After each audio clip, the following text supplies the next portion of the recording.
Hey everybody, Chris Holdheide here from SideHustleAcademy.com, and in this video I'm going to be sharing some of the things that I don't like about GetResponse. Now that might be sounding a little bit weird to you because most people when they do a review on a product they like to hype it up and talk about all the great things about a product. But I thought in order to be fair and give an honest review here, I thought I would also share some of the downsides to GetResponse. Now, overall, the product itself is actually a very solid product. It's not in most ways that this product has any big issues with it, but just a few things that seem to irk me a little bit. And I'm hoping that GetResponse over time will change some of these things, but for the time being, this is what it is. So to start, one of the very first problems I noticed with GetResponse was that they have a really great drag and drop system in their business, in their email editor. But one of the things I've noticed about it is if I create a piece of content in my email that is too long, the editor doesn't work as nice. Let me just show you. For example, so I put a dummy piece of content here together, and basically what happened is I get to the bottom here and I want to scroll all the way to the bottom, but I can't do that because this editor thing right here seems to hide all that and don't let me get down to the bottom of the actual email I'm trying to create. This is a little clunky in a way, and I just don't like this. I wish they'd do something to fix this actually.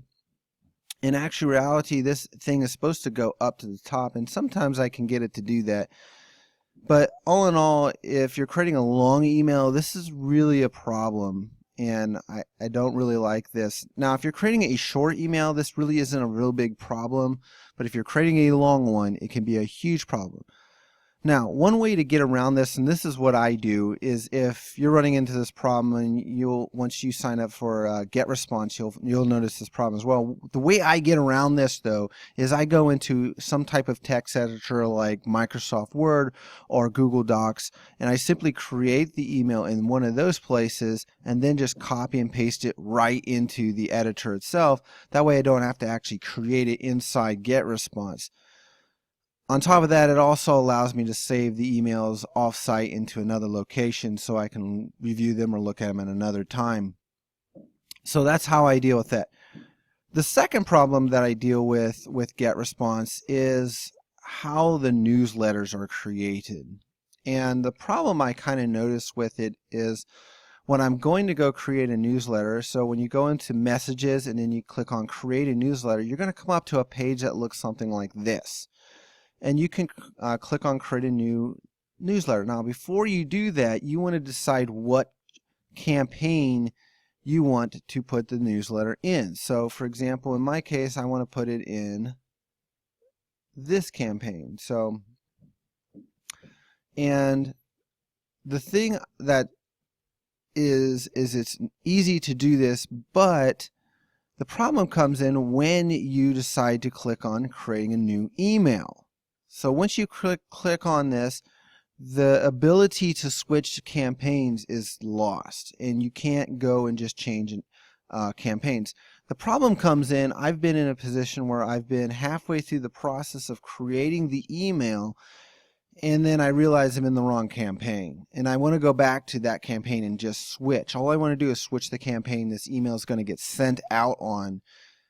And I find that in order to do that, I've got to completely copy the email that I got back all the way back out, basically go back to this page and then select the right campaign. And that just is a little thing that is a glitch, or it's a clunky thing. I just wish they would create or fix that, but I don't know. I don't know if they're ever going to do that or not.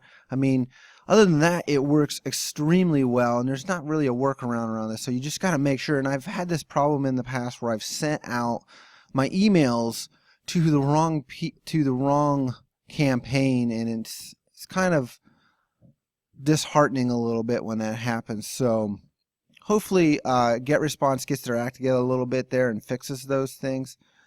and hopefully they get kind of a solution there. I don't think this will be a hard thing to fix, or the other problem will be hard to fix, but I think if they do, they could have something even better than what they've got now. I mean, just making it a lot simpler. So those are my two biggest complaints. The other thing I want to mention as well is that when you're getting started with GetResponse, they offer a lot of great stuff, from doing surveys to landing pages and their email software to the stats.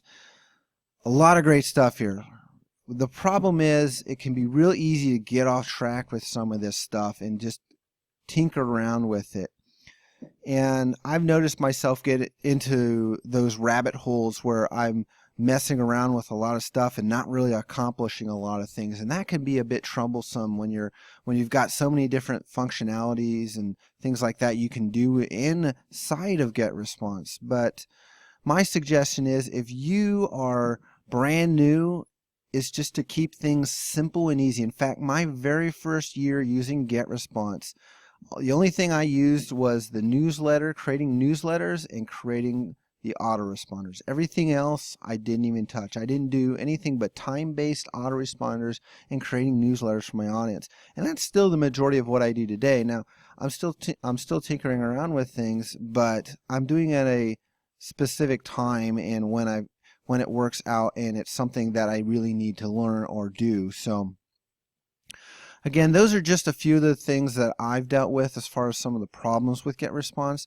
It's still a solid product, don't get me wrong. I'm not trying to bash them in any way. I'm just giving some constructive feedback here. But I think it is a really great product. But if they just fix a couple of these small things, I think they'd have even a better product. So again, my name is Chris Holtheide with SideHustleAcademy.com. Thanks for checking out this video.